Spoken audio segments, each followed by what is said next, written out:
Senin tanggal 27 saya lihat ada jadwal Ustadz di Jalan Ronggo Warsito. Di masjid mana tuh Pak Ustadz? Nah, ini saya tunjukkan lagi.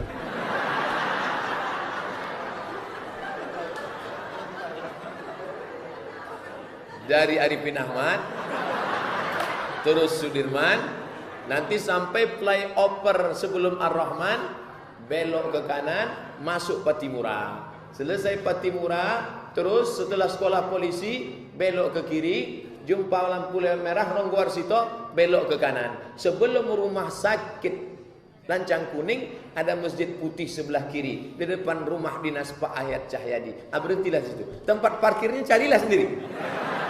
Tak pula saya menunjukkan juga.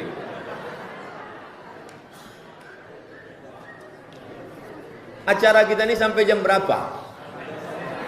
Oh, jadi saya jawab dan ini sampai terakhir. Tadi Ustaz berkata bahwa orang yang tidak mempercayai hadis termasuk orang sesat. Yang saya tanyakan, bagaimana caranya menghadapi orang yang seperti itu? Kalau punya ilmu, ajak dia berdebat.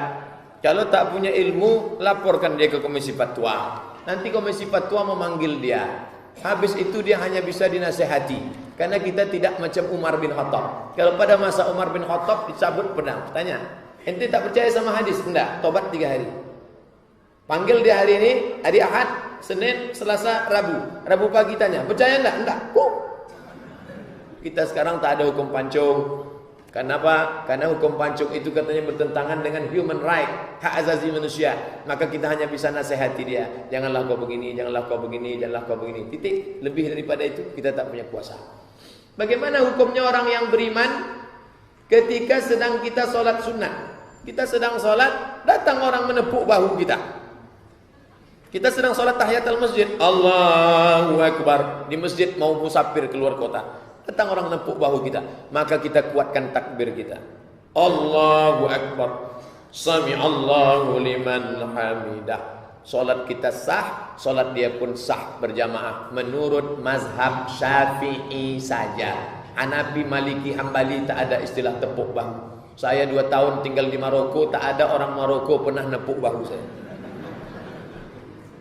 Sedangkan menurut mazhab Syafi'i sah. Walaupun bapak tidak berkeyakinan solat tentang ini, bapak tetap kuatkan takbir supaya dia bisa ikut di belakang. Karena kalau bapak takbirnya tak kuat, nanti gimana dia mau bangkit dari sujud? Takkan diintip dia kemudian. Kalau kita tak sepemahaman dengan dia, jangan pula tak kasih dia, ditepuknya bahu. Kuatkan saja takbir. Bagaimana hukumnya orang perempuan memakai nama suaminya di belakang namanya? Ud'uhum li'abaihim. Panggillah mereka menurut nama bapak mereka. Huwa aqsatu indallah. Itu lebih mendekati keadilan dalam pandangan Allah. Zaid bin Muhammad, Zaid bin Muhammad, Zaid anak Muhammad, Zaid anak Muhammad. Turun ayat. Maka Muhammadun aba ahadim min rijalikum. Muhammad bukan bapak kamu, walakin Rasulullah. Dia adalah Rasulullah. Marah Allah karena panggil Zaid anak Muhammad. Panggil nama bapak aslinya Zaid bin Harisah. Zaid bin Harisah. Jangan pakai nama ayah angkat, jangan pakai nama suami. Iya kalau suaminya panjang umur. Kalau mati, nikah sekali lagi, ganti lagi. Nikah lagi, ganti lagi. 3 suami, 3 kali ganti. Ada apa hukumnya membaca niat wudhu di dalam kamar mandi yang ada WC? Tak boleh.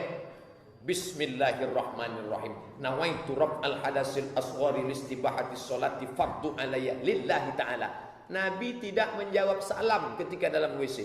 Assalamualaikum. Assalamualaikum. Assalamualaikum. 3 kali salam. Diam. Setelah keluar baru Nabi nyambut salam. Waalaikumsalam. Nabi punya cincin tulisannya Muhammad Rasulullah, 3 baris, Muhammad Rasulullah. Kalau dia mau masuk kamar mandi dicopot, mau masuk WC copot, tinggalkan. Bapak, ibu jangan buat cincin tulis Muhammad Rasulullah. Nanti copot, tinggalkan, balik, tak ada lagi. Tak boleh menyebut, dalam hati saja boleh. Apakah kita niat solat sunat syuruk atau niat solat sunat duha? Usolli sunnatal isyraq. Nama waktunya syuruk, nama solatnya isyraq. Syaratnya 3. Pertama, solat subuh berjamaah. Man shallal ghadata fi jama'atin. Siapa yang salat subuh berjamaah, summa qa'ada yazkurullah, duduk berzikir mengingat Allah, hatta tatlu asyam, sampai terbit matahari. Terbit matahari sekarang 6.18. Sampai setinggi tombak setan mengikuti matahari. Ini matahari terbit, ini permukaan bumi, terbit matahari, datang setan. Ini lambang setan, metal. Matahari terbit, datang setan. Selama berapa lama? Setinggi tombak. Setelah diukur menurut ilmu astronomi 12 menit. Maka lewatkan 12 menit. 6.18 tambah 6 tambah 12 sama dengan 6.30. 6.30 baru setan pergi. Barulah solat sunat isyraq. Usolli sunnatal isyraq raka'ataini lillahi ta'ala. Kalau cukup 3 syarat. Salat subuh berjamaah di masjid, berzikirnya di masjid, salat isyraq 2 rakaat. Tapi kalau tidak cukup syarat, salatnya duha. Itu beda duha sama isyraq. Waktunya sama, tapi salatnya beda karena beda syarat. Tadi salatnya berjamaah enggak? Enggak.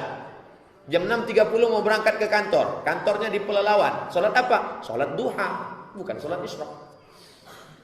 Apakah kata niat salat syuruk atau niat salat sunat duha? Kalau cukup syarat isyraq, kalau tak cukup syarat duha. Ditanya 2 kali, ragu pula saya jawab. Sebagai seorang remaja yang rentan terhadap aliran sesat, apa yang harus saya lakukan jika saya bertemu dengan orang yang sedang menyebarkan aliran sesat? Bagaimana caranya? Saya seorang remaja menemukan seorang beraliran sesat, nomor HP-nya, nama lengkapnya. Dengan ini saya laporkan ke Ketua Majelis Ulama Indonesia Provinsi Riau atau yang kabupaten kota di depan Masjid Ar-Rahman, langsung ke Ustadz Sekum MUI Kota, Ustadz Hashim, atau langsung ke Ustadz Sekum Ustadz Domo, Zul Husni Domo Provinsi. Nanti beliau akan menurunkan ke ketua komisi akan bersidang, orang ini akan dipanggil. Kalau dia berhenti, tak berhenti, maka dia masuk dalam diajukan gugatan ke kejaksaan dan ke Polda. Begitu prosedur penanganan orang sesat dalam negara Republik Indonesia. Bagaimana menyikapi kondisi pemerintah yang pada hari korupsi berjamaah nih Pak Ustaz? Kemana mau mengadu? Mengadu ke polisi? Mengadu ke kejaksaan? Mengadulah kepada Allah Subhanahu wa taala.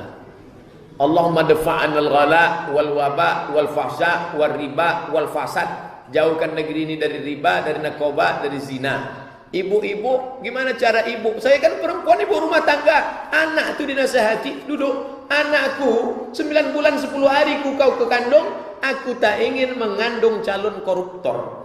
Kalau tak bisa mengatasi yang masa lalu, paling tidak ibu sudah mengatasi yang akan datang. Ceramah Ustaz boleh jadi tak masuk ke telinganya, tapi anak-anak itu mendengar. Ibu sudah menyelamatkan generasi Riau 20 tahun yang akan datang. Dengan apa? Semua mengatakan itu. Anakku, kau kususukan 2 tahun, ku kandung 9 bulan 10 hari, aku meregang nyawa melahirkanmu nak. Aku tak ingin mengandung penghuni neraka. Masuk itu ke kepalanya, sampai mati dia ingat. Ibu tulis di kertas. Wasiat terakhir, aku tak ingin mengandung koruptor. Itu akan dia bingkai, dibuatnya di ruang tamu. Aku tak ingin mengandung koruptor. Luar biasa cara menyelamatkan. Terlalu banyak yang sudah mencaci maki masa lalu sehingga lupa dia menghidupkan lilin untuk masa depan. Ini